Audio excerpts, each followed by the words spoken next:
tardes. Tenga la bondad de sentarse, por favor. Es para nosotros una alegría estar aquí, y particularmente para mí venir desde el fin del mundo a compartir aquí en la gran América del Norte el mensaje de Cristo. Es un privilegio. No es fácil para nadie que vive tan lejos dar un salto cruzando más de la mitad de este mundo para estar aquí. Lo he hecho con todo mi corazón y con el mayor agrado, y hemos tenido la oportunidad pues de presentar dos partes de esta trilogía de temas que iniciamos el viernes. Lo de hoy es completamente diferente, naturalmente, a los 2 días anteriores. Lo de hoy es profetismo histórico puro. Nuestra especialidad, a este tipo de temas le hemos dedicado toda nuestra vida, de investigación, de seguir pistas, huellas, de leernos cientos y cientos de libros, miles y miles de revistas, diarios, internet, investigación profunda, asistir a congresos, a entrevistar gente, especialistas, y estar en este tema de lo que es la sociología, la política internacional, cientismo político, economía mundial, conocer en profundidad cómo marcha esta trama del mundo, tener la capacidad de investigar sobre temas que la Iglesia jamás conoce y que sin embargo son temas relevantes a la hora de interpretar la palabra profética. Por eso hoy quisiéramos hacer este tema, que es el camino hacia Armagedón, la última batalla de los últimos tiempos. La Biblia establece que al final de toda la historia, esto lo dice muy claramente el Apocalipsis, habrá una batalla muy particular, la batalla más terrible y trascendente de toda la historia. Será una batalla entre los ejércitos de Dios y los ejércitos de este mundo. La Biblia establece con toda claridad que algún día en el futuro todos los ejércitos del mundo estarán unidos bajo una sola fuerza de mandato general. Eso parece imposible hoy, sobre todo porque hoy hay una competencia tremenda entre las fuerzas que se disputan la hegemonía del mundo, el dominio completo en los planos militares. Y hoy, después de terminada la Guerra Fría, en la década de los 90, se produjo naturalmente la unipolaridad, que es el dominio de una sola nación, que es justamente aquí en Norteamérica. Y recientemente, hace menos de una semana, los gobiernos de Rusia y de China se han puesto de acuerdo para romper ese desequilibrio de armamento en el mundo. Naturalmente, chinos y rusos están preocupados por que Estados Unidos de América se está levantando como una superpotencia que no tiene ninguna posibilidad de ser atacada por ningún motivo y bajo ninguna forma, y entonces eso produce desacierto y desazón en aquellas potencias que también quieren una gran mascada en este festín de la paz mundial. Y lo que pronostican los especialistas en guerra es que en algún momento estas confrontaciones nos van a llevar a una beligerancia muy profunda. Todos los estrategas militares saben que es inevitable una tercera guerra mundial, que eso realmente va a venir. Y es solamente cuestión de tiempo. El código secreto de la Biblia, por ejemplo, que emerge de las investigaciones de un escritor que es Michael Drosnin, él escribió el código secreto de la Biblia, es un libro en el que se dice que teóricamente esa guerra podría ubicarse entre el año 2006 y el 2016. Es una guerra real. Por una parte, todo el mundo está hablando de paz. Están los activistas de la paz, están las Naciones Unidas que proyectan la paz, que buscan la paz, pero todos los gobiernos del mundo están comprando los más sofisticados armamentos de la tierra. Por ejemplo, un país como el que yo vivo, Chile, un país pobre, un país no solo en vías de desarrollo, seguramente un país que tiene deseos de avanzar en estas áreas de los planos económicos, pero que indudablemente tiene muchos problemas para hacerlo. Están disputando la posibilidad de comprarle aquí a Norteamérica una gran cantidad de aviones, el F-16. Pero Chile se está decidiendo por otras dos posibilidades, el Mirage de Francia o un avión sueco que tiene las características de ser un avión de ataque. Y la única razón por la que están tratando de comprar el F-16 de este país es porque quieren que ese avión tenga armamento atómico. Estados Unidos ha dicho: les vendemos los aviones, muchachos, pero no les podemos vender los fuegos artificiales. Y los nuestros, que son chilenos pero no bobos, ¿para qué quieren los aviones si no tienen el armamento nuclear? Un país como el nuestro, un país pobre pensando en comprar armamento atómico. Argentina, por ejemplo, con el famoso Plan Cóndor, que es el misil Cóndor 2, proyectando un misil de un alcance de 1.600 kilómetros para poner en su punta, en la cabeza, una ojiva de cualquier tipo, nuclear, bacteriológica, a fin de producir un armamento que los países pobres como los nuestros nunca estarían capacitados de producirlo. Sin embargo, esta carrera armamentista en el mundo es una carrera real. Por una parte te hablan de paz en todas partes, y por otra parte todos los países, hasta los más miserables y pobres, se están armando, amigos míos, hasta los dientes. Porque cuando venga una tercera guerra mundial, toda la geografía del mundo va a cambiar. Una guerra mundial significa que todos los límites de los países dejan de tener efectividad. Las fronteras se borran automáticamente de la geopolítica internacional. Y se traza una nueva geografía. Y la nueva geografía serán las naciones, las zonas del mundo que queden en manos de aquellos que ganen la guerra. Todo el mundo tiene miedo. La gente, sin embargo, vive en paz, es decir, viven un poco despreocupados de este tipo de temas. Y sinceramente ustedes han venido hoy aquí a esta reunión.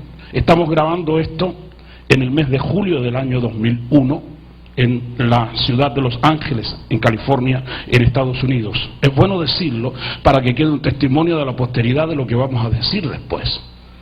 Estamos aquí en un tiempo donde todo el mundo quiere paz y ustedes mismos han venido a esta iglesia y han escuchado un excelente concierto de el conjunto de Ebenezer. Y es esto un pedazo de cielo, no quisiéramos irnos de acá. Y yo tampoco quisiera irme, como me gusta estar aquí. Pero el mundo que hay afuera es distinto, es diferente absolutamente a lo que ustedes están viendo aquí adentro. Y la iglesia tiene miedo de enfrentar esa realidad. Yo, sin embargo, estoy en el campo profético. Entonces mi mundo es otro, es un mundo diferente al mundo de la religión, es el mundo de la realidad, es el mundo de los informes, es el mundo de la política, de la economía internacional. Estoy en esto, esto es lo mío, es lo que Dios me ha mandado a hacer y es lo que quisiera hacer con todo mi corazón, hablarle a la gente buena del mundo, que son ustedes, que Dios nos ha puesto como ovejas en medio de lobos, que esta no es una tarea fácil. Por eso es que hablamos del tigre, del león, del guerrero. Sacarnos esa mentalidad de ovejas para transformarnos en familia del león de la tribu de Judá. Dejar de ser simplemente pacifistas inactivos para transformarnos en guerreros de la paz. Porque después de todo Jesús no vino a la tierra a traer paz, amigos míos, sino que vino a meter la espada. Él vino a declarar una guerra, la más terrible de todas, que concluirá con la gran guerra de Armagedón. Esa guerra será la última. La finicha, la última, la totalitaria, la que decidirá el futuro. Esa guerra es la guerra entre el cielo y la tierra. Nos queda mucho para una confrontación de este tipo. Los especialistas dicen que todas las guerras, incluida la Primera Guerra Mundial, es una guerra que está relacionada con el tema del petróleo. Y una tercera guerra mundial será justamente una guerra de esas, es una guerra económica. Es la guerra del petróleo. El que posee el petróleo posee el destino, posee la virtud de manejar la historia y el mundo entero. La guerra del futuro, una tercera guerra que no es hipotética, será justamente una guerra por poseer este oro negro, que es la fuerza y el motor de toda nuestra tecnología y de nuestra ciencia. Después de todo, el consumidor más grande de petróleo en el mundo es justamente este país, con un 64% aproximadamente de toda la producción mundial. Y evidentemente necesita succionar el oro líquido desde todas partes del mundo que sea posible. ¿Por qué de pronto Kuwait tiene tanta importancia estratégica en la guerra del Golfo para un país como este? O para los países de Europa, que son los países del primer mundo. Porque Kuwait, siendo un emirato tan pequeño, tiene una cantidad impresionante de reservas petroleras bajo sus tierras. ¿Por qué no tiene la misma importancia para un país como este o para los países europeos? Un suelo como el de Uganda, como el Congo, o naciones como podrían ser Zambia, o tal vez Ruanda, países pobres, miserables. No hay el mismo interés por defender las matanzas. En el año 1994, en el mes de abril, en Uganda se hizo una carnicería espantosa, terrible. 800.000 personas fueron asesinadas en 3 meses en una guerra fratricida. Y lo más terrible de esto es que aproximadamente el 30% de esa gente que fueron masacradas en esa guerra eran miembros de iglesias evangélicas, y muchos de ellos de la Iglesia Internacional de las Asambleas de Dios, amigos míos. Y la gente evangélica ni siquiera se enteró. Después de todo eran 800.000 negros los que morían. 800.000 negros que eran simplemente 800.000 moscas que morían. A nadie le interesó. Yo todavía no sé de una iglesia evangélica en este perro mundo mío, como lo llamo en mis conferencias, que haya tenido el valor de protestar siquiera frente a las Naciones Unidas por ese genocidio espantoso que sufrió el pueblo ruandés. Ni siquiera nuestras iglesias evangélicas. Es que, como digo siempre en este tipo de discurso, los muertos ajenos, señores, no duelen. Y entonces viene todo un sistema, viendo lo que pasa, lo que va a venir, lo que se va a desencadenar, el mundo en el que estamos viviendo. Indudablemente nos llama la atención el hecho de que la iglesia tampoco se interese por tener la capacidad de discernir, tratar de ver el día terrible que estamos viviendo. Este mundo, visto desde una perspectiva práctica, sufre de lo que se llama una conspiración. La conspiración de las fuerzas luciferinas que tratan y atrapan el trono de la tierra. Es como lo dice el Salmo 2, es la única parte en la Biblia donde el lenguaje español, castellano, aparece la expresión conspiración, sobre todo en la versión de la actualización de las Sagradas Escrituras. Los pueblos conspiran contra Dios y contra su Mesías. Salmo 2, el salmo mesiánico, el primero de todos los salmos mesiánicos. Eso significa que la conspiración de los pueblos, de las naciones y de los reyes está justamente para hacer pedazos, de alguna manera luchar contra el reino de Dios. El apóstol Pablo en sus crónicas de Segunda de Tesalonicenses dice: ya está en marcha el plan secreto de la maldad. Eso en versión popular también. Significa que hay un plan, que esta cuestión de cómo se maneja el mundo no es una cuestión aislada. Aquí hay fuerzas superiores que no son simplemente diabólicas, son hombres que están en comunicación con estos mundos infernales, que manejan el mundo y que manejan el curso de la política, de la economía, de la religión y de la cultura del hombre. Esta es una conspiración. Conspiración es ponerse de acuerdo para ejecutar un plan, desarrollarlo y terminarlo. Conspiración es el asesinato del presidente John Kennedy en esta nación. Conspiración es el asesinato de Bob Kennedy. Conspiración es el asesinato de Martin Luther King en este país. Eso es conspiración. Gente que se ponen de acuerdo para determinadas acciones y para hacer pedazos cuestiones que son radicalmente positivas y que conspiran de alguna manera contra sus propósitos originales. La conspiración del mundo es eso. Los poderes que dominan el mundo, poder político, económico y religioso, estos 3 poderes, religión, política y dinero, 3 cosas. La política mundial la maneja la masonería internacional, institución de la que la iglesia evangélica tiene muy poca idea de lo que se trata. La mayoría de las veces que hablamos sobre masonería internacional, la gente de nuestras iglesias no tiene la más remota idea de lo que estamos diciendo. Hay libros especializados, hay que investigar. Son los que dominan el mundo, la conspiración judeo-masónica, como la llaman los especialistas de la conspiración. Son justamente poderes que manejan toda la política mundial. La gran mayoría de los presidentes, de los reyes del mundo pertenecen a esta cofradía, las logias masónicas. Aquí, Estados Unidos es el país masónico por excelencia. Hay 8 millones de masones en todo el mundo, gente intelectualmente poderosos, gente muy adinerada, gente con un gran poder político, económico y religioso en su conjunto. 8 millones esparcidos en todo el mundo. De esos 8 millones, la mitad, exactamente 4 millones de masones, los más poderosos del mundo, incluido la masonería judía, están aquí en esta nación. Este es un país masónico. Es un país que tiene fundamentos en las logias masónicas desde hace mucho tiempo. Y la gran mayoría de los reyes y de presidentes del mundo, incluido el presidente de mi país, pertenece a las logias masónicas. Ahora, en términos reales, la masonería es una fuerza luciferina. En el último peldaño, En el último eslabón de esta cadena de secretos está la fuerza de Lucifer. Después de todo, no les debe parecer raro a ustedes que siempre tienen un dólar a mano. En el reverso del billete del dólar aparece la pirámide, que es un signo netamente masónico. Eso nunca ha sido un símbolo religioso, es un símbolo egipcio. Y el ojo que figura arriba de la pirámide es el ojo luciferino, es el ojo de Osiris, la fuerza caótica de Egipto. Y esa fuerza masónica es tremenda. Cuando fue fundado Estados Unidos de América, el 4 de julio del año 1776, aquí en esta nación el primer presidente fue George Washington. Yo he tenido la oportunidad de ver algo que pueden ver todos los norteamericanos y la gente que vive en este país. Un cuadro que está en el Congreso de esta nación, donde aparece el presidente George Washington poniendo la primera piedra del Capitolio, con su traje, con el mandil, que es el delantal que usa la masonería para estas ceremonias de arquitectura ocultista. Aparece en ese cuadro rodeado de todos los próceres de la época, incluido Hamilton y Benjamin Franklin, que son grandes próceres de esta nación en el albor de la independencia de este país.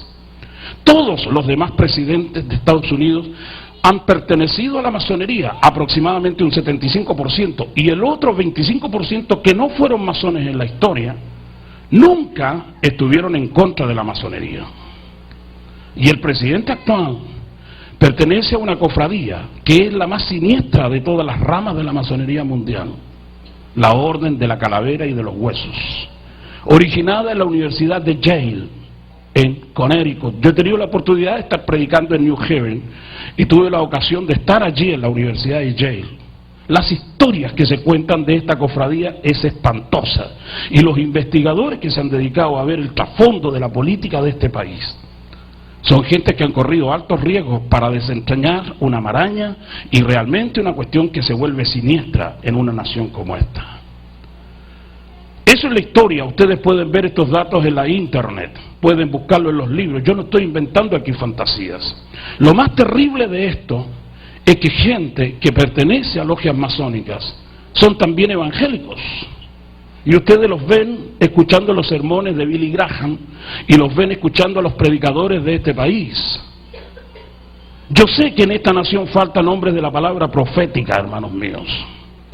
Y cuando los hombres de Dios tienen frente a sí a hombres que dirigen una nación o que están dentro de este campo tremendo del poder mundial, es una buena oportunidad para hablarles la palabra de Cristo.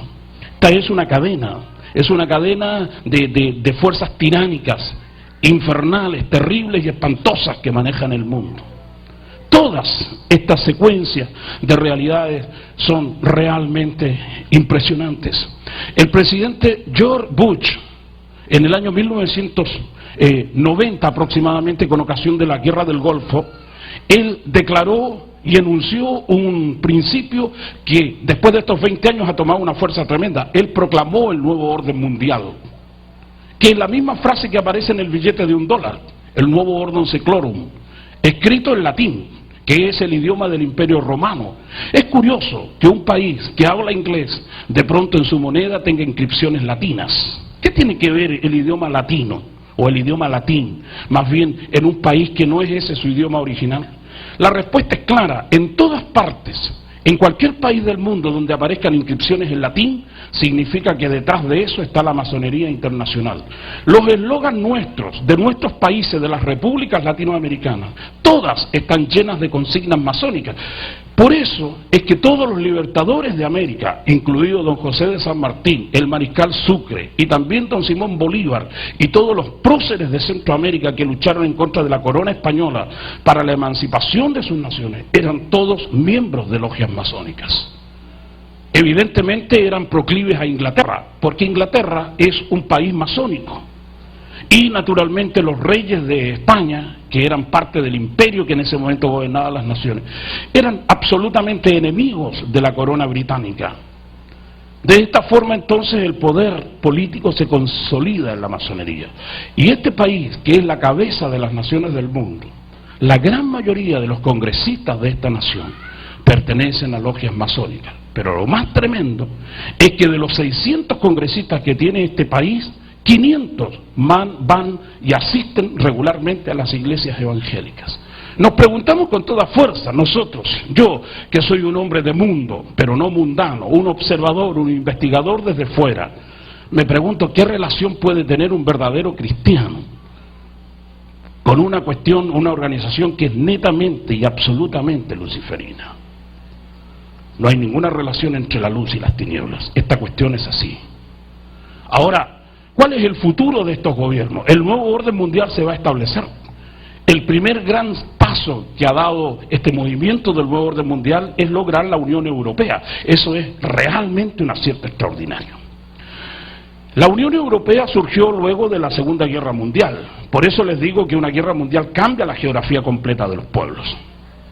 Cuando surge la Unión Europea, el primer atisbo, el primer signo, la primera señal de esas intenciones de unificación que sufre Europa parte del año 1954 aproximadamente. Y desde allí en adelante toda esta fuerza de la masonería internacional va gestando este proyecto internacional que es justamente dar origen y vida a la Comunidad Económica Europea primero y después de eso a la Unión Europea, que es la unión política de una cuestión que comenzó siendo un pacto económico. Así comienza todo.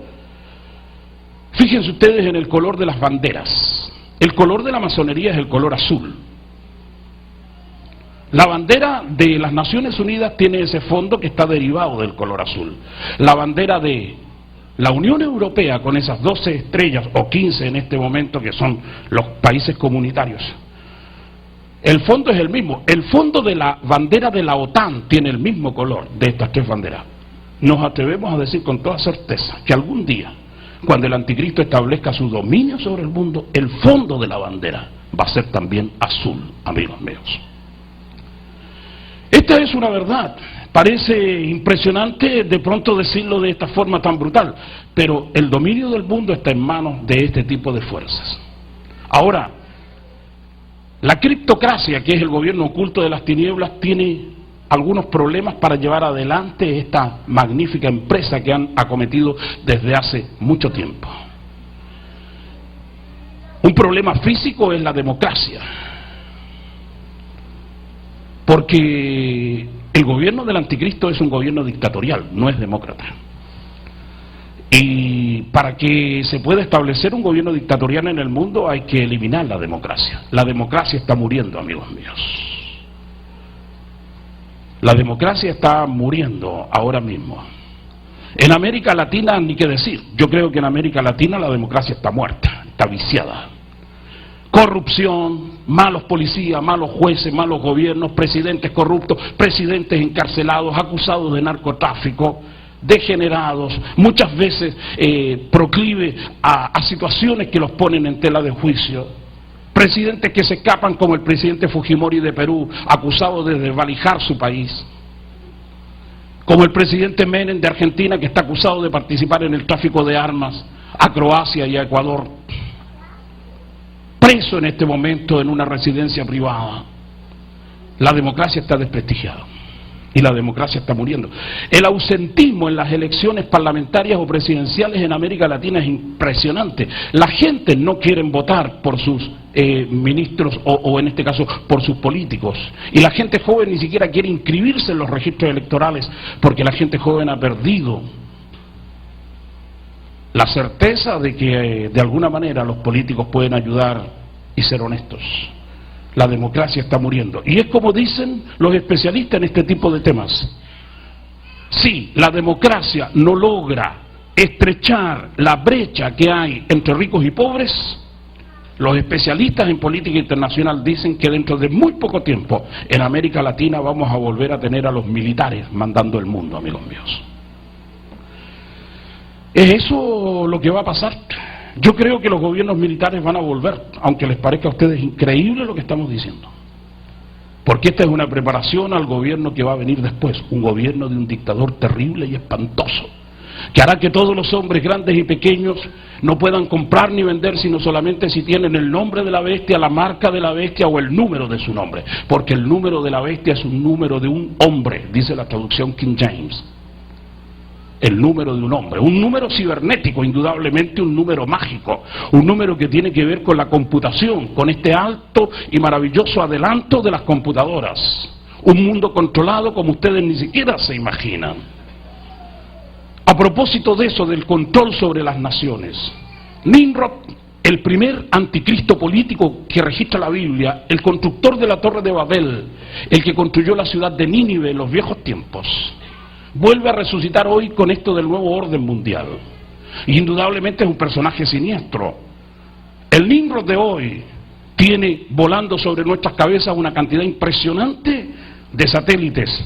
Yo tengo conmigo las notas acá sobre la red Echelon. ¿Qué sabe la gente de la red Echelon? 120 satélites esparcidos en todas partes del planeta, más bien puestos entre 600 y 1200 kilómetros de altura, que registran cada instante de todos los días del año, todos los faxes, los emails, que registran las conversaciones telefónicas, las conversaciones de celulares de la gente, que se meten en la vida privada de los ciudadanos, escuchan, tamizan, registran y pasan por el sedazo toda la información electrónica del mundo. ¿Es posible que haya una máquina montada con esas capacidades? Una gran verdad existe, amigos míos: hemos perdido la privacidad de nuestras realidades. Aquí no hay vida privada, se acabó hace mucho tiempo.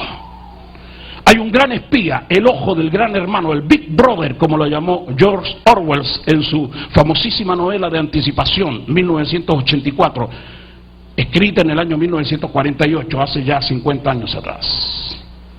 Si alguno de ustedes leyó la obra esa, 1984, de George Orwell, sabrá de lo que digo. De ahí surge la frase, el Big Brother, el gran hermano, el que lo vigila todo, el que todo lo ve, el ojo y el oído de la bestia cibernética que hoy tenemos sobre nuestras cabezas. Esa es una realidad en este momento. La red satelital Echelon es una red de 120 satélites que está constituido por 5 naciones anglófonas: Estados Unidos, Canadá, Australia, Nueva Zelanda e Inglaterra, los 5 países de habla inglesa. Esparcidos los puntos de control y de contacto en diversas partes del mundo, en estas 5 naciones que mencioné, filtran y tamizan toda la información de todos los días de todo el mundo. Miles y millones de faxes, de comunicación, de email, de teléfono inalámbrico, de cables submarinos, de celulares, cualquier cosa que sea comunicación electrónica. Esta red infernal que invade la privacidad de los ciudadanos lo filtra todo. Ahora, la dueña de esta inmensa red satelital es la NSA, la Agencia de Seguridad Nacional de los Estados Unidos de América.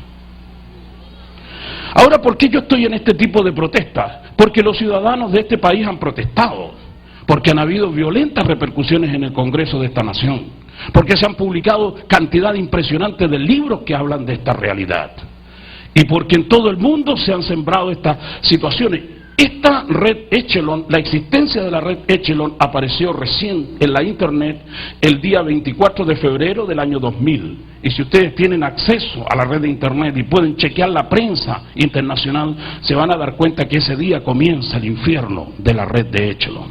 Pueden verlo en sus computadoras. A propósito de computadoras, amigos míos, cada vez que ustedes se meten a la red, a la internet, los computadores fabricados aquí en Estados Unidos tienen un dispositivo que le permite a la red Echelon filtrar y sacar todos los archivos de sus computadores.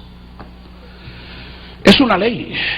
Todos los computadores fabricados en esta nación, cuando salen al extranjero o aquí mismo en este país, tienen un dispositivo que te permite filtrar todos tus archivos. ¿Parece eso una cuestión de fantasía? ¿Parece eso una invasión de la privacidad? Indudablemente que sí. Yo creo que el tiempo del anticristo está entre nosotros. Esta cuestión es absolutamente real. Los ciudadanos están perdiendo sus libertades. La última realidad que pierde el hombre del mundo es su libertad. Y lo que me atormenta, lo que realmente me impacta, es que ni siquiera la Iglesia de Jesucristo, que es paladín de libertad, que es la luchadora por la libertad, tenga interés en este tipo de cosas. Jesús de Nazaret hace 20 siglos atrás se paró en medio del mundo e inscribió esa frase de fuego: conoceréis la verdad y la verdad os hará libres, y seréis verdaderamente libres si el Hijo del Hombre os libertare. Esa palabra de libertad hoy definitivamente la Iglesia la ha perdido, porque la gente de nuestras iglesias no está para este tipo de peleas, no está para hacer lo que hizo Corazón Valiente. ¿Alguna vez vieron la película de Corazón Valiente? el hombre que lucha por la libertad, el que da el último grito de su vida proclamando libertad. La iglesia de hoy no lucha por esos grandes valores de la vida. Sin embargo, aunque se mate al luchador, aunque se mate al soñador de sueños, no por eso los sueños morirán. Jesús de Nazaret vino a inquietar este mundo y vino a darnos libertad. Y desde el día en que vino hasta el día que Él vuelva, siempre habrán locos que lucharán por ser libres, amigos míos. Porque en el tiempo futuro, que es nuestro tiempo, la máxima joya de la vida será la libertad. Y lo último que los hombres perderán sobre esta tierra será su derecho a ser libres y a conocer la verdad. Otro poder que domina el mundo es el poder económico. Están las grandes confederaciones de poderes económicos que concentran esta fuerza terrible del dinero. El Fondo Monetario Internacional, el FMI, el Banco Mundial y la Organización Mundial de Comercio. Estas tres grandes organizaciones, la última de ellas, la OMC, Organización Mundial de Comercio, fundada recientemente el año 1994, es la más nueva de todas. Empezó paulatinamente esta trilogía de poderes a despojar a las naciones de sus poderes internos y a globalizar la economía. Hoy hablamos de globalización. ¿Qué tiene que ver, se pregunta aquel hombre de Ecuador, qué tengo que ver yo con la crisis de Tailandia? Se pregunta. ¿Por qué tienen que bajar mis economías? Porque los tailandeses están en crisis. ¿Por qué la crisis de Indonesia tiene que repercutir en mi bolsillo? ¿Por qué la crisis de Japón tiene que empujarme y hacer que mi dinero cada día valga menos en mi país, en el centro del mundo? Eso es globalización. El impacto tremendo, esta cadena, esta verdadera fuerza de pull que hay entre lo que le pasa a un país y lo que repercute a los demás. Eso significa que nadie está libre de la decadencia económica, ni siquiera este país. Después de todo, Estados Unidos es el país más endeudado del mundo, solo que se debe a sí mismo. Pero te digo que las deudas de las naciones nuestras en Latinoamérica y en otras partes del mundo son siderales. Argentina, por ejemplo, tiene una deuda de casi 150.000 millones de dólares. Contra 35 millones de argentinos que son. ¿Cuándo van a pagar esa millonaria deuda? Cada uno de ellos, la deuda per cápita que tienen, ni siquiera trabajando noche y día como un buey, como dice el cambalache argentino, serían capaces de pagar esa terrible deuda durante toda su vida. Y de esa manera está vendido el mundo. Estos países de Latinoamérica están endeudados tan terriblemente que no tienen ninguna esperanza de poder pagar esa deuda. Y lo demás, y las naciones y las gentes. Por eso cuando la Biblia habla de este tema de la marca de la bestia, asegura que el gran problema del mundo será el tema económico. Y ese es el problema que cada uno de ustedes tiene. El problema del futuro del mundo es un problema de dinero, amigo mío. Están otras instancias que están relacionadas con el control del dinero en el mundo. La Comisión Trilateral, el Concilio de Relaciones Foráneas. Y en todas estas organizaciones, incluso con el Club de Roma, figuran siempre las fuerzas de la masonería internacional. Los grandes líderes del dinero, entre ellos la familia de los Rockefeller, los Morgan, y una familia judía que es la más poderosa del mundo, que es la familia Rothschild. La familia Rothschild es una vieja familia. La familia Rothschild, el barón Rothschild, el que inició la estirpe de los Rothschild en el mundo hace 200 años atrás, fue el que diseñó el gran sello que figura en el billete de $1 de Estados Unidos. Él es el creador en Francia, lo trajo Benjamin Franklin aquí a este país, antes de la declaración de la independencia. Y lo instalaron después cuando se hicieron los billetes, pasando el tiempo, como el signo más profundo de toda la fuerza económica de esta nación. Por eso la declaración de un billete norteamericano que dice, en Dios confiamos. Habrá que preguntarle a los tecnócratas que crearon el símbolo, ¿en qué tipo de Dios confía esta nación, amigos míos? El poder económico y el poder religioso. Está en marcha, amigos míos, la formación de una iglesia mundial. Y en ese sueño mesiánico va a la cabeza indudablemente el Vaticano. ¿Qué otra nación, qué otro poderío religioso podría enfrentar un desafío tan tremendo como ese? Solamente el Vaticano. Católicos, 1.200 millones sobre el mundo. Evangélicos, 650. 300 millones de ortodoxos y 1.100 millones de musulmanes. Tal vez 1.200 millones de árabes fundamentalistas radicalizados en la fe de Mahoma. Esa es la fuerza religiosa. Hay 1.000 millones de ateos. Qué curioso. Hay más ateos en el mundo que evangélicos. Debería ser eso muy doloroso para nosotros. Animistas, gente que están metidos en religiones como el hinduismo, el budismo, el sintoísmo, el confucianismo en China y en otros lugares del mundo. Millones también. Pero la Iglesia Católica lo que está queriendo hacer es la formación de una gran y poderosa iglesia en el mundo. En América Latina, las iglesias evangélicas tienen siempre un rechazo sistemático contra la Iglesia Católica. Aquí en Estados Unidos no veo ese rechazo.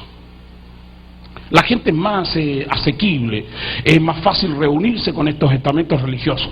Pero en América Latina la Iglesia Católica se está disputando el último bastión que le queda al Vaticano en el mundo. Si el Vaticano es capaz de conservar la hegemonía que tiene en América Latina, dominando a los pueblos, que son 400 millones de habitantes, desde el sur del Río Grande hasta la Patagonia del mundo, entonces se consolidará el poder del Vaticano en el mundo entero. Pero si América Latina pasa a ser un continente evangélico, el Vaticano está definitivamente muerto, amigos míos. Y esa es la disputa que tenemos en nuestros territorios. Después de todo, de estos 400 millones de latinoamericanos que están del sur del Río Grande hasta la Tierra del Fuego, 100 millones son miembros de iglesias evangélicas. Siempre cuando estoy un día domingo predicando como este, digo, en este instante habrá 100 millones de latinoamericanos, sin contar a los latinos de Estados Unidos, 100 millones de latinoamericanos que este día darán gloria a Dios en la tierra latinoamericana. 100 millones. No somos poca gente, sabes tú, que no hay ningún poder filosófico ni político que tenga 100 millones de adherentes. Pero el gran problema de la iglesia latinoamericana es que no asusta a nadie, no amenaza a nadie. ¿Quién le tiene miedo a los evangélicos latinoamericanos? ¿Qué país, qué nación, qué presidente, qué político tiene miedo de los profetas latinoamericanos? Nadie. Eso significa que nos estamos farreando la gran posibilidad de asustar, de espantar, de aterrorizar a América Latina con la verdad del Evangelio. Y los latinoamericanos no lo han estado haciendo. Con 100 millones de adherentes, cualquier partido político, cualquier idea filosófica habría puesto de cabeza al mundo. Si de pronto 100, 500, 1000 terroristas son capaces de poner en jaque la autoridad de un país como Colombia, por ejemplo, y de declararse como un ejército beligerante con los 10.000 efectivos que tienen las fuerzas paramilitares de Colombia en contra del gobierno constitucionalmente establecido, ¿cómo es posible que 100 millones de evangélicos no seamos capaces de presentar un mensaje fuerte y poderoso en nuestra América Latina? Eso significa que nuestras iglesias son tímidas, que nuestras iglesias latinoamericanas son como ustedes, tímidos. En el fondo, gente que tienen criterios de oveja y que no pasan al ataque, que esperan siempre el cachetazo, el golpe para escapar hacia algún lado de manera improvisada. Este es el tiempo de que despierta el león de Judá en nosotros, esa fiera que debemos predicar con fuerza y poder el Evangelio de Cristo. Este es el tiempo de los hombres que conquistan, hombres y mujeres que tienen el valor de predicar la palabra de Cristo. Esta es la hora decisiva, la más terrible de todas. Esta es una hora de valiente frente a un panorama como este. Es una realidad espantosa. Algún día se levantará una super iglesia en el mundo, una iglesia globalizada. E indudablemente el poder que va a manejar toda esa hiperestructura religiosa será el Vaticano. Las andanzas que tiene el Vaticano en su historia son demoledoras. Sistemas criminales espantosos, papas corruptos, degenerados, homosexuales. Hasta la papisa Juana está en la negra historia del Vaticano. Los conflictos, las angustias, un par de libros recientemente publicados por los propios cardenales del Vaticano, ocultamente.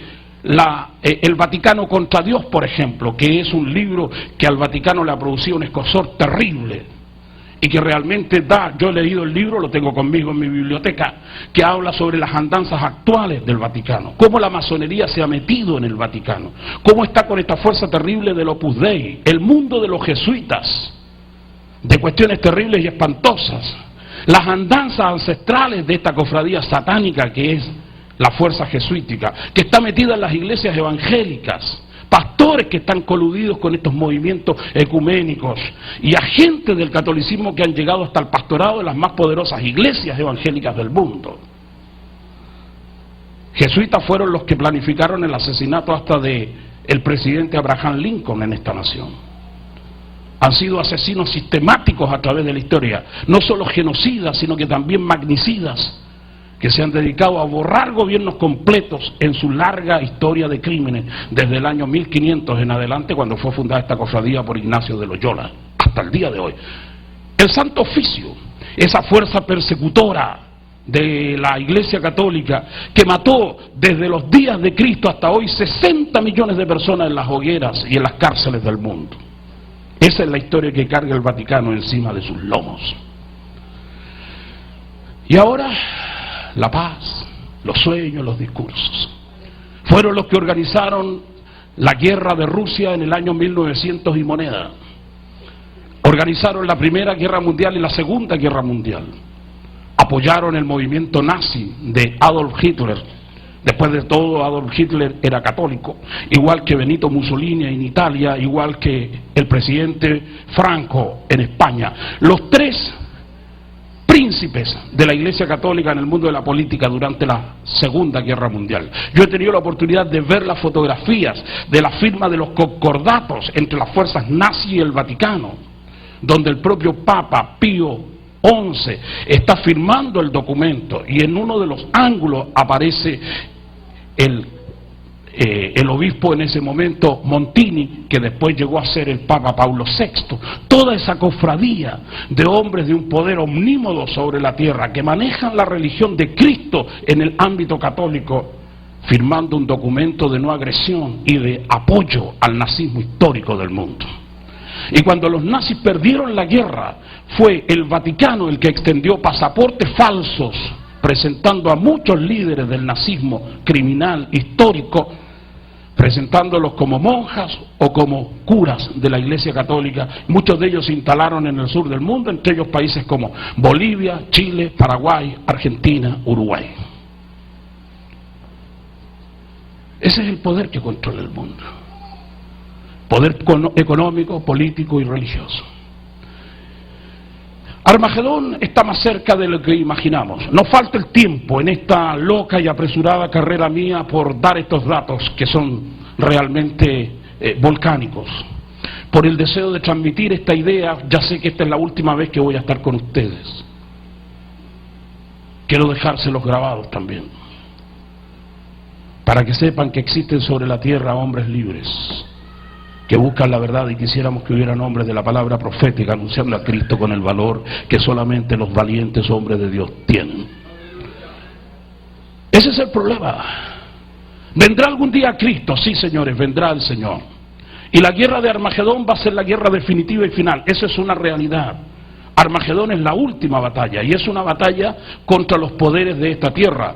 Armagedón, 80 kilómetros al norte de Jerusalén, una planicie de 30 kilómetros de ancho por 40 de largo, una zona donde se han desarrollado las más grandes guerras del mundo de todos los imperios, egipcios, asirios, Babilonia, medo-persa, griegos, romanos, los tiempos de las cruzadas y otras guerras, incluso hasta Napoleón Bonaparte en el año 1800 contempló esa inmensa llanura para sus ejércitos victoriosos.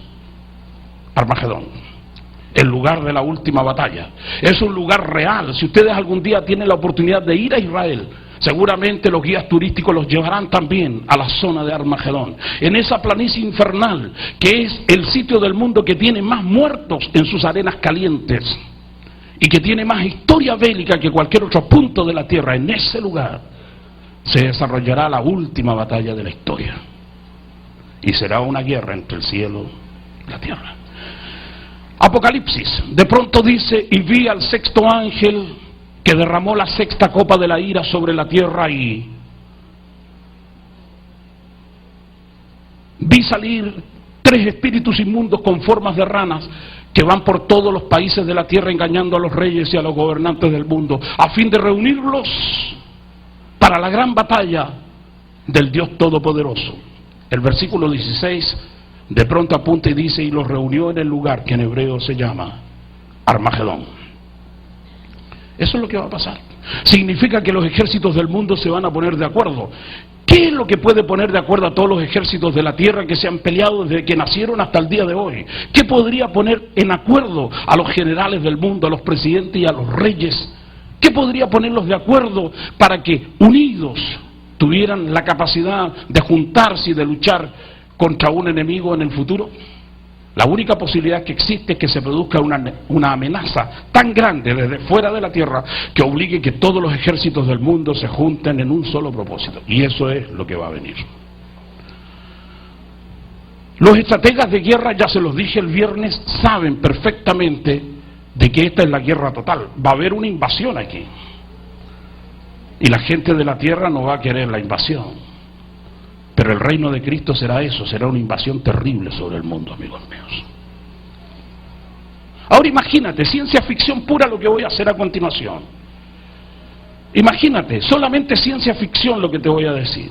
Imagínate que de pronto las superpotencias del mundo se den cuenta que en este mundo hay personas que están en relación con los invasores de ese espacio que viene. Y que esos invasores que vienen tienen contacto con hombres de esta tierra a los que se los llama los cristianos. Que el invasor que viene es el Hijo de Dios para establecer un reino sobre las ruinas del mundo. Imagínate, estoy haciendo ciencia ficción pura, que de pronto las autoridades de este mundo digan a los que hay que hacer pedazo entonces es aquellos que tienen contacto con el enemigo. Solo imagínate. Solo imagínate. Eso es todo, amigos míos. La pregunta final, ¿cómo está tu vida ahora frente a este mundo que tienes? Tal vez en una nación como esta, donde la vida es más llevadera, donde es verdad que hay que trabajar duramente para sobrevivir, a la gente le interesa menos este tipo de temas. Después de todo, esto es el jardín del Edén, es el sueño americano. Todo el mundo quisiera vivir acá. Ya les dije en uno de mis discursos, me gustaría ser una mascota en este país. Viviría mejor que en Chile, muchachos, siendo una mascota. No hay alguien que quiera adoptarme como su mascota. Aquí se vive bien, hay vida, hay esperanza, hay posibilidades de concretar los sueños. Gente como ustedes tal vez no se imaginen el terror de la guerra. Gente como ustedes tal vez no se imaginan que el año pasado murieron, según las estadísticas de la ONU, de las Naciones Unidas, 25 millones de personas murieron de hambre hace un año atrás. Y cada año han muerto millones de personas en la misma proporción. Que este es el país del divorcio y del aborto, la nación del divorcio y del aborto. Que este es un mundo de criminales. Que vivimos en una hora siniestra y espantosa cuando la vida ha perdido todo valor. Rodeados de peligros, de guerras químicas, guerras bacteriológicas, amenazados con una guerra mundial que está más cerca de nosotros que lo que pensamos. ¿Qué tipo de vida estás teniendo hoy en presencia de Dios? ¿Cómo es tu relación con Dios? Este es un momento crítico. Estamos igual que aquellos hombres que enfrentaron a las huestes enemigas del general Vespasiano, Tito, en ese tiempo, frente a la ciudad de Jerusalén, años 70 de la era cristiana. Estamos en esa misma circunstancia, en esa misma presión, en esa misma angustia existencial. Falta demasiado poco. La palabra de Jesús de Nazaret: no lloréis por mí, sino que llorad por vosotras mismas y por vuestros hijos, porque vendrán días que se dirá: bienaventuradas las estériles y los vientres que no concibieron y los pechos que no amamantaron. Pero los judíos de ese tiempo no entendieron la advertencia de Jesús de Nazaret. No la entendieron. Y siguieron viviendo y haciendo lo que hicieron siempre, hasta el día en que llegó la fuerza opresora de Roma y los hizo pedazo a todos y los masacró a todos. Y viene entonces Masada, el último reducto de los judíos en la historia de su libertad, que también son hechos pedazos por las fuerzas de Roma en la alta colina de la persecución. ¿Qué harán ustedes? ¿Cómo está tu tipo de vida? ¿Eres capaz de comprarte una espada hoy en lugar de comprarte una hamburguesa? Como dijo Cristo, ¿tienen dinero, amigos? Y ellos dijeron: aquí tenemos unas cuantas monedas. Pues vayan, dijo Jesús, y cómprense una espada. ¿Por qué? Porque esta es la hora de la guerra, amigo mío. Dios está buscando un hombre, señores. Dios busca un hombre que tenga olor a hombre, olor a macho, y no por falta de baño, amigos. Un hombre que tenga hormonas de hombre, testosterona químicamente puro. Un tipo valiente, un hombre de bravura, de hombría real, de virilidad. Dios no está buscando un cobarde, un afeminado, una mujercita llorona. No, Dios no está buscando el tipo que tiene miedo, el cobarde típico que ante el primer problema que tiene se va a meter debajo de los vestidos de su abuela. Ese cretino, Dios no lo quiere. Dios busca un hombre valiente, una mujer de fuego. Dios está buscando una nueva Débora, un nuevo David para su guerra ahora. Los últimos minutos para tener una palabra de oración. Tal vez haya gente acá que no quiere complicarse el resto de su vida con este tipo de bravatas polémicas como son mis discursos proféticos. La gente quiere morir entre dos blancas sábanas, carpando, Señor mi Dios. ¿Quién quiere poner la cabeza y arriesgar el pellejo por ideas locas como las de Jesús de Nazaret? ¿Quién quiere luchar por Cristo? ¿Quién quiere derramar su vida como holocausto en la cruz del Hijo de Dios?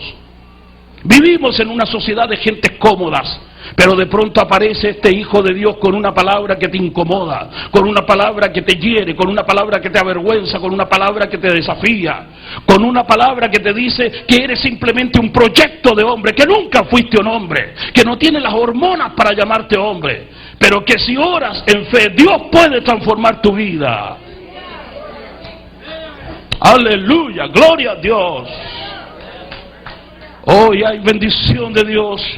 Sé que Dios va a hacer un milagro esta tarde. Y habrán personas acá que tendrán que decirle a Dios: Señor, aunque sea lo último que haga en mi vida, cuenta conmigo, oh Dios.